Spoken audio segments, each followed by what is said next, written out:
الرحيم.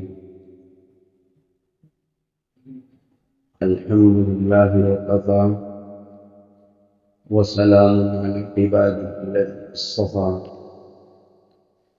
وصل وسلم وبارك على نبينا المصطفى وعلى آله وعلى أصحابه نجوم الهدى وقادة التقى. اللهم وفقنا لما تحب وترضى من القول والعمل وجنبنا الفواحش والمعاصي والخطايا والزلل. اللهم عافنا وأكثرنا وأصلح لنا شأننا كله لا إله إلا أنت. أما بعد، فأعوذ بالله من الشيطان الرجيم. بسم الله الرحمن الرحيم. من كان يريد العاجلة عجلنا له فيها ما نشاء لمن نريد ثم جعلنا له جهنم يصلاها مذموما مدحورا. ومن أراد الآخرة وسعى لها سعيها وهو مؤمن فأولئك كان سعيهم مشكورا. وقال تعالى: من كان يريد حرث الآخرة نزد له في حرثه ومن كان يريد حرث الدنيا نؤته منها. وقال تعالى: فمن الناس من يقول ربنا آتنا في الدنيا وما له في الآخرة من خلاق. ومنهم من يقول ربنا آتنا في الدنيا حسنة وفي الآخرة حسنة وقنا عذاب النار. أولئك لهم نصيب مما كسبوا والله سريع الحساب. صدق اللہ العظیم. میرے معزز دینی اور ایمانی بھائیوں اور بزرگوں، اس دنیا میں اللہ رب ذوالجلال والعزت نے ایک دسترخوان بچھایا ہے عمومی، جس سے اپنے پرائے، مومن، غیر مومن، مسلم، کافر، یہود، نصارہ، سبھی لوگ اس سے فائدہ اٹھاتے ہیں. وہ دسترخوان ہے دنیا کا دسترخوان کہ اللہ تبارک و تعالی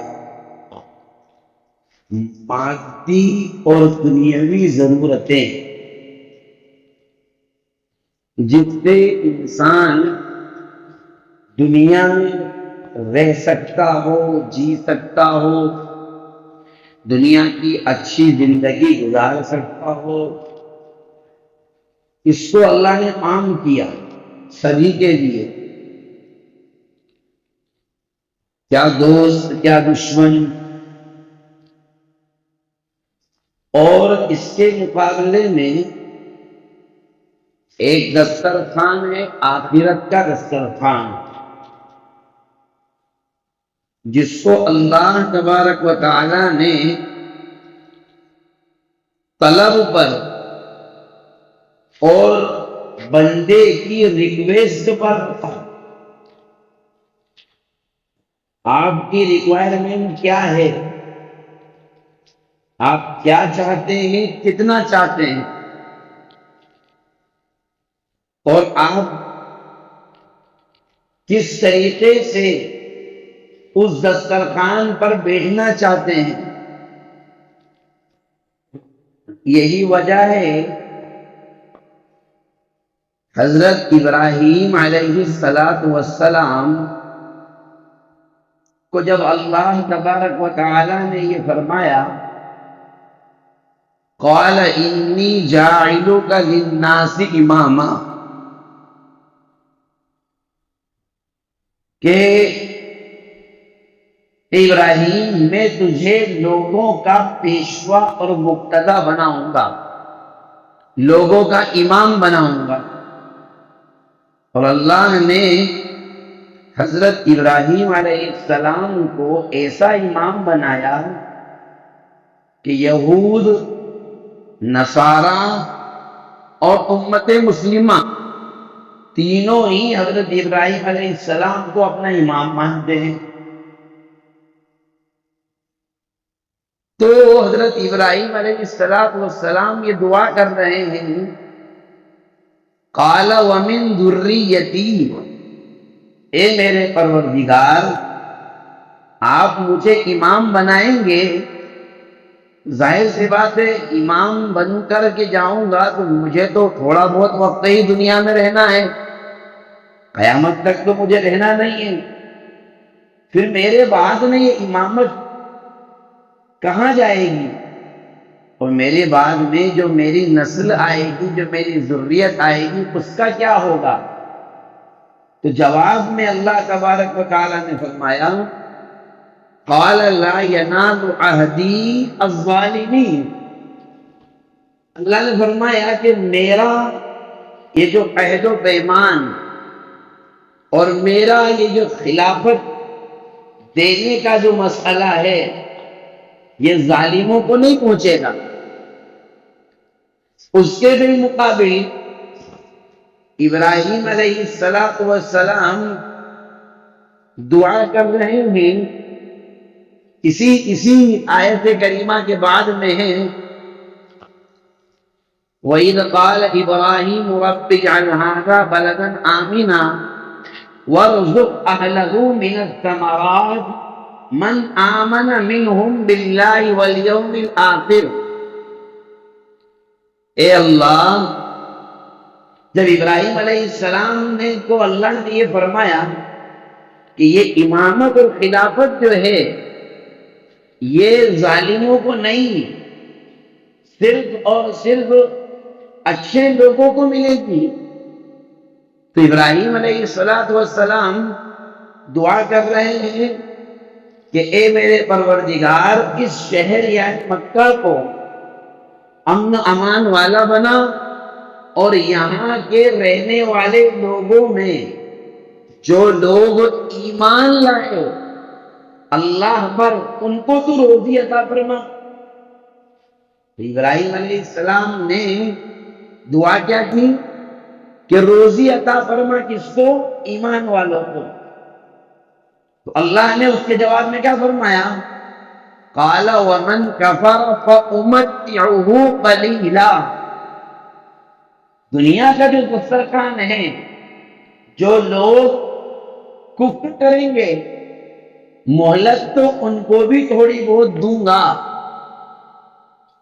جو مومن نہیں ہوں گے دنیا کے دسترخوان سے تو وہ بھی فائدہ اٹھائیں گے، تو وہ دسترخوان وہ لنگر تو عام رہے گا، سبھی کے لیے رہے گا،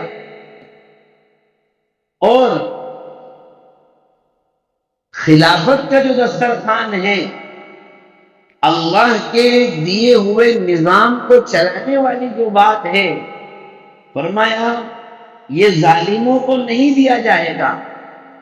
یہی وجہ ہے کہ دنیا میں بادشاہ، بہت سارے بادشاہ کافر ہوئے ہیں، کافر، اور اللہ نے ان کو بڑی مہلتیں دی اور بڑی بڑی سلطنتیں دی، لیکن جب بادشاہوں نے ظلم کرنا شروع کیا تو اللہ تبارک و تعالی نے ان پر اپنی پکڑ مضبوط کی، ان کی گرفت کی اور ان سب کو نیست نابود کیا۔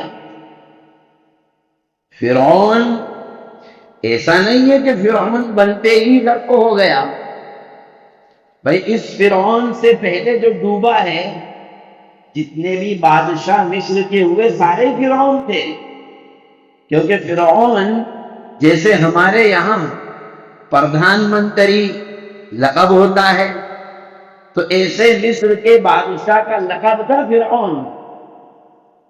تو اس سے پہلے بھی بہت سارے فرعون ہوئے ہیں، لیکن ڈوبنے کا کام اسی کے ساتھ کیوں ہوا؟ اس لیے کہ اس نے ظلم کی جو داستانیں رچی وہ پہلے کسی نے نہیں رچی.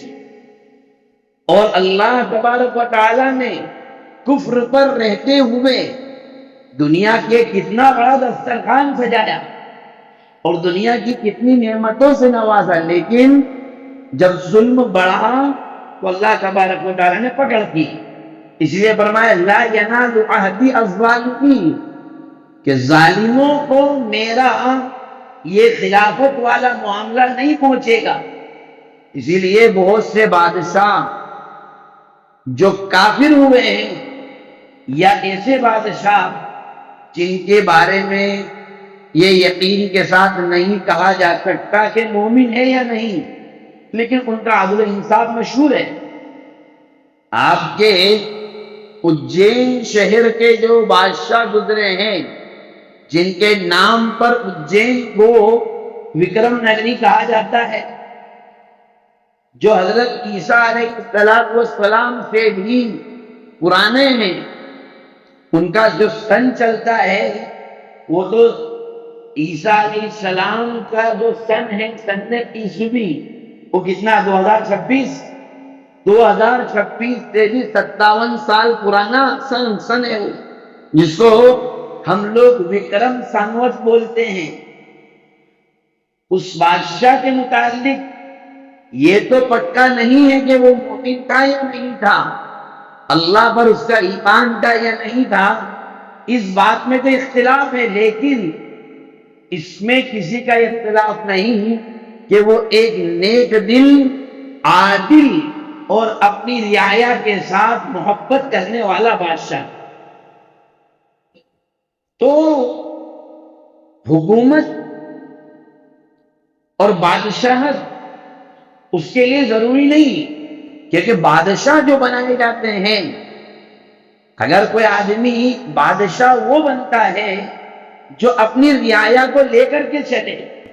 اگر کوئی آدمی بادشاہ بنا دیا جائے، اب اس کو سلطنت کے اصول سے واقفیت نہ ہو، رعایا کے ساتھ کیسا معاملہ کرنا ہے اس کو پتہ نہ چلے، اب وہ تہجد بھی پڑھ رہا ہے اور بس نمازوں 24 گھنٹے مسجد میں ہی رہ رہا ہے، تو بتا حکومت چل پائے گی اس کی؟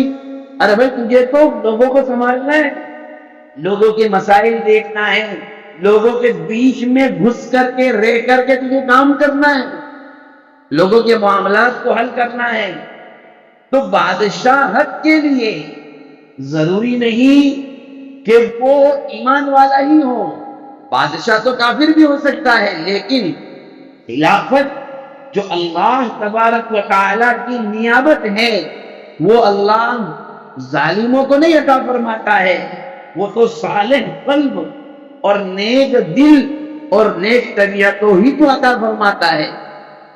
اسی لیے اللہ تبارک و تعالی نے دنیا کے دسترخوان کے بارے میں فرمایا من کان یرید العاجلہ، دنیا کو قرآن نے عاجل کہا، عاجل یعنی جلدی سے آنے والی چیز. اب جلدی سے آنے والی چیز، جو چیز عجلت کے ساتھ آتی ہے تو وہ عجلت کے ساتھ چلے بھی جاتی ہے، کیونکہ دنیا میں آدمی مزدوری بھی اگر کرتا ہے صبح سے شام تک تو رزلٹ فوراً، صبح سے شام تک کام کیا، شام کو 400 روپے اس کو مل گئے. آپ نے پلمبر کو بلایا، آدھا گھنٹہ کام کیا، اس کی مزدوری پک گئی. الیکٹریشین کو بلایا، جو کام کرنا تھا کام کیا، اس کی مزدوری فوراً ہینڈ ٹو ہینڈ. تو دنیا کو اللہ نے عاجلہ کہا اور فرمایا من کان یرید العاجلہ، جو لوگ دنیا ہی کو چاہتے ہیں عجلنا لہ فیہا ما نشاء، ہم دے دیتے ہیں ان کو، جلدی سے دے دیتے ہیں. لیکن ایسا نہیں ہے کہ جس نے جتنی دنیا چاہی اور جس نے بھی دنیا کو چاہا سبھی کو ہم نے دنیا دے دی، ایسا نہیں ہے۔ اب بتاؤ مجھے، ہم میں سے کون نہیں چاہتا ہے کروڑ پتی بننا؟ ہم میں سے کون نہیں چاہتا ہے اچھے بنگلے میں رہنا؟ ہم میں سے کون نہیں چاہتا ہے اچھی کار میں گھومنا؟ کون نہیں چاہتا ہے؟ ہر آدمی چاہتا ہے۔ کون نہیں چاہتا کہ میرے خادم ہو، نوکر ہو، سارا کام کرنے والے، میرے آگے پیچھے چلنے والے، میرے گھر میں پوچھا بھی نوکر لگائے، گھر کی صفائی؟ کون نہیں چاہتا ہے بتاؤ؟ لیکن کیا ہر آدمی کو یہ سویدھا اور یہ سہولت ہر آدمی کے پاس ہے؟ اگر ایسا ہو جائے، قرآن نے فرمایا اس کو وَلَوْ بَسَطَ اللَّهُ الرِّزْقَ لِعِبَادِهِ، اگر اللہ اپنے بندوں کے لیے، سبھی کے لیے دنیا کے رزق کے دروازے کھول دے، لَبَغَوْا فِي الْأَرْضِ، تو یہ زمین میں فساد مچاتے پھریں گے۔ ارے اگر سارے ہی فور ویلر والے ہو جائیں تو پھر یہ توپ کھانے میں اور یہ چھوٹی چھوٹی گلیوں کوچے والے محلوں میں گاڑیاں پارکنگ کہاں کرو گے؟ اگر سارے ہی فور ویلر والے ہو جائیں تو پھر یہ رشتے کون چلائے گا؟ اگر سارے ہی اپنے آپ میں مخدوم بن جائیں، مالک بن جائیں، تو پھر یہ گٹر کون صاف کرے گا؟ یہ سب چھوٹے موٹے مزدوری والے کام کون کرے گا؟ بتاؤ، یہ قرآن نے کہا۔ اس لیے اللہ تبارک و تعالیٰ نے کیا فرمایا کہ ہم دیتے ہیں دنیا کا وال، ہم کھولتے ہیں، اور کس کے لیے کھولتے ہیں؟ جس کو ہم چاہتے ہیں، اور کتنا کھولتے ہیں؟ جتنا ہم چاہتے ہیں۔ اور جو لوگ پوری طریقے سے دنیا کے ہی پجاری ہو گئے تو فرمایا ثم جعلنا له جہنم، پھر دنیا میں تھوڑی بہت خوش عیشی کی زندگی گزار دی، اس کے بعد ہم سیدھا جہنم کی طرف لے کر جاتے ہیں۔ اور جو لفظ استعمال کیا قرآن نے، قرآن کے بلاغت دیکھیے آپ، فرمایا یصلاھا، اللہ اس کو پھینک دیتا ہے۔ یصلاھا کا ترجمہ ہوتا ہے لات مار دینا، دھتکار دینا، بے عزت اور ذلیل کر کے کسی کو دھکا دینا، جس کو ہم کہتے ہیں ارے پٹک دے اس کو۔ ہم کہتے بھائی دو، ایک تو ہوتا ہے کہ بھائی اس کو رکھ دو، تھوڑا ادب والا جملہ ہے نا، ان کو فلاں جگہ چھوڑ آؤ، اور ایک ہے ارے پٹک اس کو۔ تو یصلاھا کا ترجمہ یہ ہوتا ہے، اللہ فرماتا ہے کہ اللہ پھر اس کو جہنم میں پٹک دیتا ہے، اور کیسے؟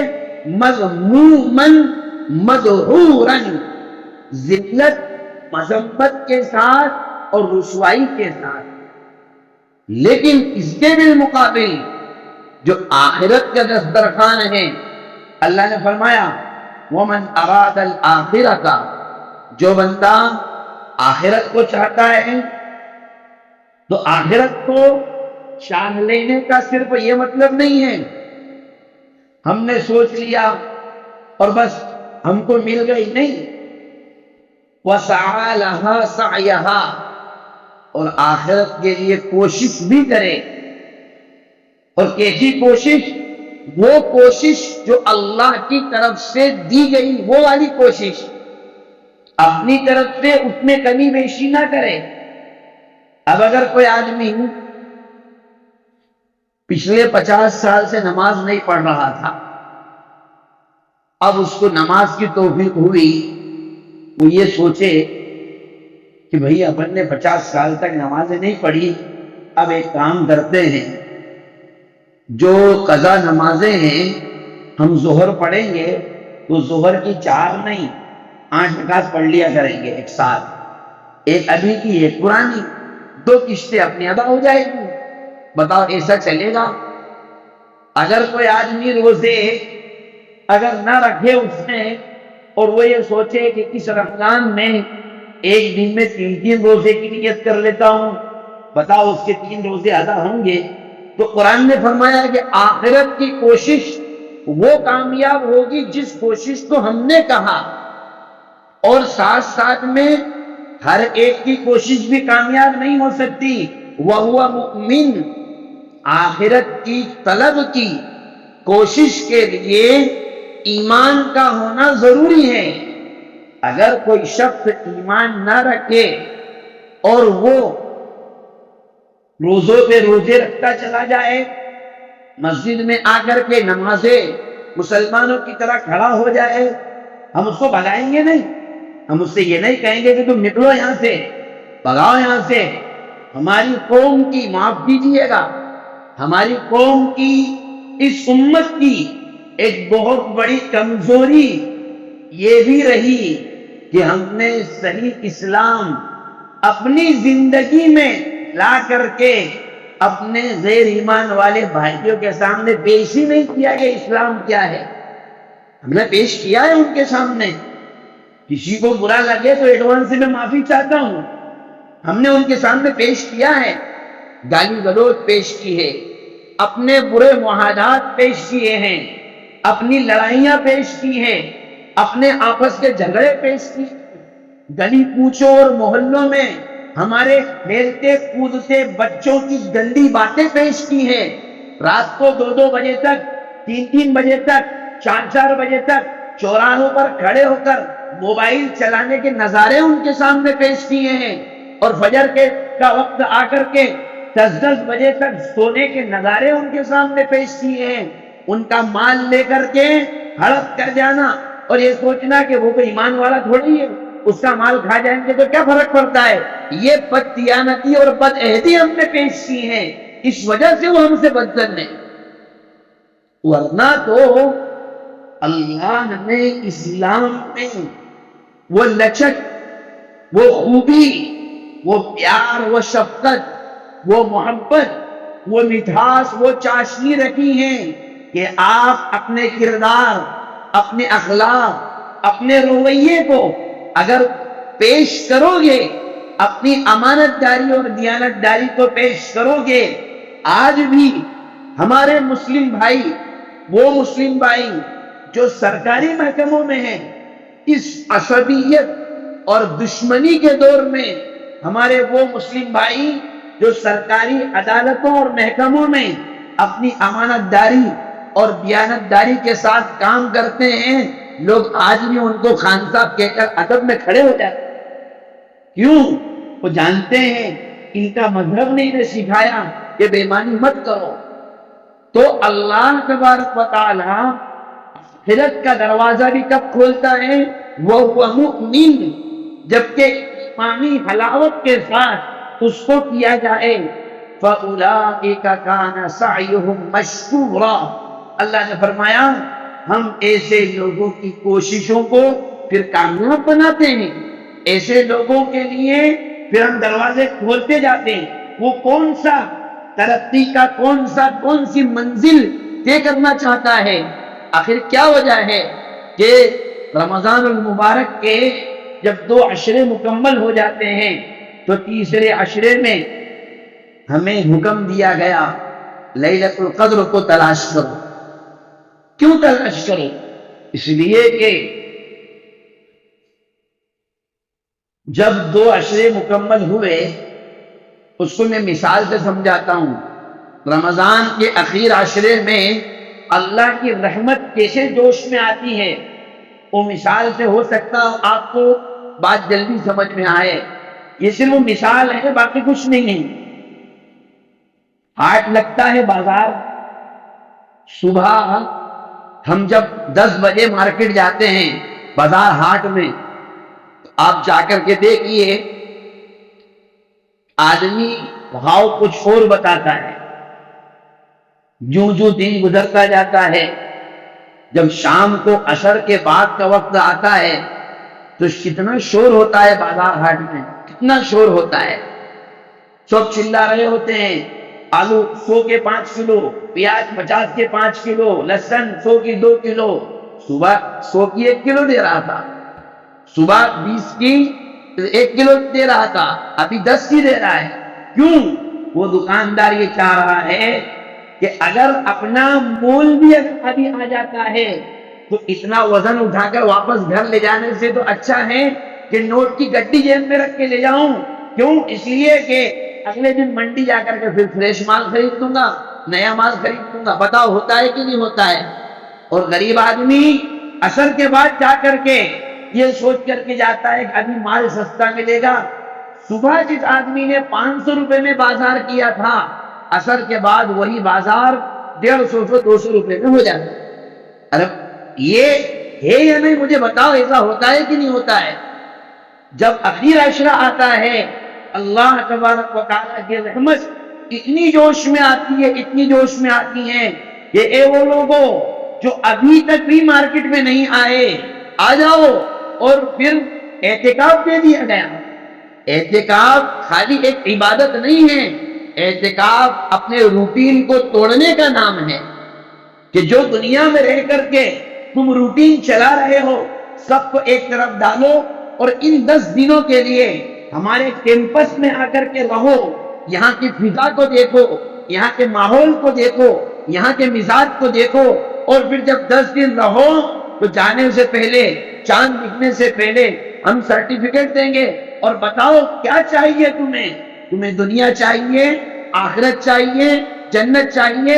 ہم تمہیں جو تم چاہو گے اللہ تبارک و تعالیٰ کی طرف سے گویا کہ اعتکاف کرنے والے کے لیے ایک بلینک چیک دیا جاتا ہے کہ ہم نے سائن ہمارے ہیں، اماؤنٹ تم ڈال لو اور تم اپنی تمام نعمتیں اور بخشے بخشائے وہ یہاں سے چلے جاؤ. اسی لیے اعتکاف صرف اس امت میں نہیں رہا. اللہ تعالیٰ نے حضرت موسیٰ علیہ السلام سے 40 دن کا اعتکاف کروایا. انجیل میں ہے کہ حضرت عیسیٰ علیہ السلام سے بھی اللہ تبارک و تعالیٰ نے اعتکاف کروایا. اور تو اور جناب محمد الرسول اللہ صلی اللہ علیہ وسلم وحی کے نازل ہونے سے پہلے غار حرا میں جو جاتے تھے تو آپ کئی دن کا وہاں اعتکاف کرتے تھے. اس چھوٹی سی غار میں بیٹھ کر کے اور پھر وہاں سے بیٹھ کر جو پرانے لوگ میں سے ہو سکتا ہو جو آج سے 50 سال پہلے حج پہ گئے ہوں ان کو یہ بات معلوم ہو، غار حرا پر بیٹھ کر کے کعبۃ اللہ سیدھا نظر آتا ہے سامنے. جو پرانے لوگ ہیں وہ جانتے ہیں، اب تو بلڈنگیں بن گئی نظر نہیں آتی ہیں. کیا اشارہ دیا؟ تم یہاں بیٹھو اور یہاں بیٹھ کر کے ہمارا تصور کرو، ہم تمہیں سیدھے نظر آئیں گے، بغیر کسی حائل ہوتے ہوئے ہم نظر آئیں گے اور ہمارا قرب حاصل ہوگا. اسی لیے اخیر عشرے میں لیلۃ القدر کو رکھ دیا گیا. یہ تلاش کرو اس کو. اور حضرت شیخ زکریا رحمۃ اللہ علیہ نے تو بڑی عجیب بات لکھی، وہ بہت کم لوگوں کی سمجھ میں آتی ہے، فضائل اعمال میں لکھی ہے. میرے خیال میں سنتے ہر سال ہیں لیکن کبھی اس پر غور کیا. حضرت نے لکھا ہے کہ نبی کریم صلی اللہ علیہ وسلم نے فرمایا لیلۃ القدر کو طاق راتوں میں، اخیر عشرے کی طاق راتوں میں تلاش کرو، ہے نا. اب اس پہ حضرت نے حاشیہ چڑھایا کہ اگر مہینہ 29 کا ہوا تو طاق رات 20 22 24 26 28 کہلائے گی. اور مہینہ 30 کا ہوا تو 21 23 25 27 29 یہ طاق رات کہلائے گی. اب اس پر آپ کے ذہن میں سوال آئے گا اور آنا چاہیے کہ بھائی مہینہ 29 کا ہے یا 30 کا؟ یہ پتہ کب چلے گا؟ یہ تو بعد میں چلے گا نا. ارے جب 30 دن یا 29 ہوں گے جب پتہ چلے گا، ابھی تو پتہ چلنا نہیں ہے. پھر آپ کیسے کہہ سکتے ہیں کہ یہ 20 کو گزارے یا 22 کو گزارے، 23 کو یا 25 کو کیسے کہہ سکتے ہیں؟ اس پر حضرت شیخ رحمۃ اللہ علیہ سے کسی نے سوال کیا تھا. پہلے اہل علم لوگ تھے، سوال میں کر لیتے. حضرت نے اس کا جواب دیا، اس کے بیان کرنے کا مقصد یہ ہے کہ مہینہ 29 کا ہو یا 30 کا، تمہیں اخیر عشرے کی ہر رات میں اللہ تبارک و تعالیٰ کو تلاش کرنا ہے. اصل یہ ہے ہر ایک رات، چاہے وہ تمہیں 22 بھی نظر آئے یا 23 بھی نظر آئے، تمہیں چاہیے کہ اس رات میں لیلۃ القدر کو تلاش کرو. تو لیلۃ القدر کو اللہ نے آخر عشرے میں کیوں رکھا؟ اس لیے کہ اس کی رحمت جوش میں آتی ہے، اور اعتکاف اسی عشرے میں ہوتا ہے، اور معتکف اپنے آپ کو آ کر کے باندھ دیتا ہے، وہ پورے محلے کی طرف سے اللہ تبارک و تعالیٰ کا ایک دوست، اللہ کا ولی، اللہ تبارک و تعالیٰ کا وکیل پورے محلے کی طرف سے آتا ہے، سبھی کے لیے دعائیں کرتا ہے، جس کے نتیجے میں پورا محلہ چین سکون کی سانس لیتا ہے، اللہ کی رحمتوں سے فائدہ اٹھاتا ہے۔ تو اللہ تبارک و تعالی آخرت جب عطا فرماتا ہے جب بندے کو طلب ہو، اور اگر طلب نہیں ہے تو ابو طالب کا تو نام ابو طالب ہے، نبی اکرم صلی اللہ علیہ وسلم کے چچا کا نام ابو طالب، اور نبی صلی اللہ علیہ وسلم کے ساتھ کتنی محبتیں اور شفقتیں اور کتنا پیار کرنے والے تھے ابو طالب، لیکن نام ابو طالب ہے، یہ طلب کا بھی باپ ہے، لیکن طلب نہیں تھی، بغیر ایمان کے دنیا سے جانا پڑا۔ تو ایسے ہی شب قدر کا مسئلہ ہے، شب قدر کون سی شب؟ جس شب کی آپ قدر کرو گے وہ شب قدر کہلائے گی، ورنہ تو شب قدر بھی بے قدر ہے، اگر قدر نہ کی گئی تو پھر شب قدر بھی بے قدر کہلائے گی۔ تو اللہ تبارک و تعالی جو نوازتا ہے وہ ہماری طلب پر نوازتا ہے، ہماری ذمہ داری ہے، خاص طور پر یہاں بیٹھا ہوا میرا نوجوان معاشرہ، ہمارے نوجوان بھائی جو اپنی راتوں کو اپنی لغویات میں اور موبائل کے استعمال میں اور پتہ نہیں کون کون سی چیزوں کے استعمال میں گزارتے ہیں، خاص طور پر ان سے گزارش رہے گی اس معاشرے کی اصلاح، صالح معاشرہ جو وجود میں آتا ہے وہ نوجوان خون میں جب ایمانی حرارت پیدا ہوتی ہے تب جا کر کے وہ معاشرہ وجود میں آتا ہے۔ اگر یہ نوجوان نسل اور یہ نوجوان معاشرہ تباہی کی جس دہانے پر ابھی کھڑا ہوا ہے اور ارتداد کے جس طوفان کے بھور میں پھنسا ہوا نظر آ رہا ہے، اگر اس کی ہم نے فکر نہ کی، اور فکریں سنو، فکریں صرف مولوی صاحب کے بیان سے نہیں ہوگی، فکریں صرف باتیں کرنے سے نہیں ہوگی، ہر شخص کی جواب داری ہے۔ کیا ابا کی ذمہ داری نہیں ہے کہ وہ بیٹے کی حاضری لیں؟ 2 بجے رات تک کہاں گیا تھا؟ کیا ابا کی ذمہ داری نہیں ہے گھر میں قانون بنائیں 10 بجے کے بعد گھر میں کوئی موبائل نہیں چلائے گا؟ ہمارا معاشرہ جس دہانے پر کھڑا ہوا ہے، پھر اخیر میں ایک بار پھر معافی چاہوں گا اگر کسی کو برا لگے، ہم کرتے کیا ہیں؟ ہم خود تو کچھ نہیں کرنا چاہتے ہیں اور پورا کے پورا سماج کی سدھار کی ذمہ داری چھوڑ دیتے ہیں، بس بیان ہو جائے اس سے سماج، بیانوں سے سماج نہیں سدھرتا ہے، بیانوں سے سماج میں سدھرنے کی ایک راہ تو نکلتی ہے، لیکن سدھرنے کا کام چلیں گے تو ہوگا۔ اسی کو تو قرآن نے کہا، یہ میری بات نہیں ہے، ان اللہ لا یغیر ما بقوم حتی یغیروا ما بانفسہم، اللہ تعالی کسی بھی قوم کی حالت کو، کسی بھی قوم کے رویے کو اس وقت تک تبدیل نہیں کرتا جب تک کہ قوم خود اپنا رویہ بدلنے کی فکر نہ کرے۔ اس لیے میرے نوجوان ساتھیوں، اپنے خون میں ایمانی حرارت پیدا کرو، ایمانی جذبہ پیدا کرو، رمضان المبارک کی برکت سے اپنی قوت ایمانی کو اور مضبوط بناؤ، اور اچھا معاشرہ اور ایسی فضا قائم کرنے کی فکر کرو کہ وہ مقام جس کو لوگ کفرستان کے نام سے جانتے ہیں، ایمان کی ایسی شعائیں، ایمان کی ایسی لہریں اور ایمان کا ایسا سمندر بہا دو کہ چاروں طرف بول بالا ہو تو اہل ایمان کا اور اہل اسلام کا، اور یہ ہوگا کوشش کے قدم بڑھنے کی وجہ سے، نہ کہ محض تبصرہ بازی سے۔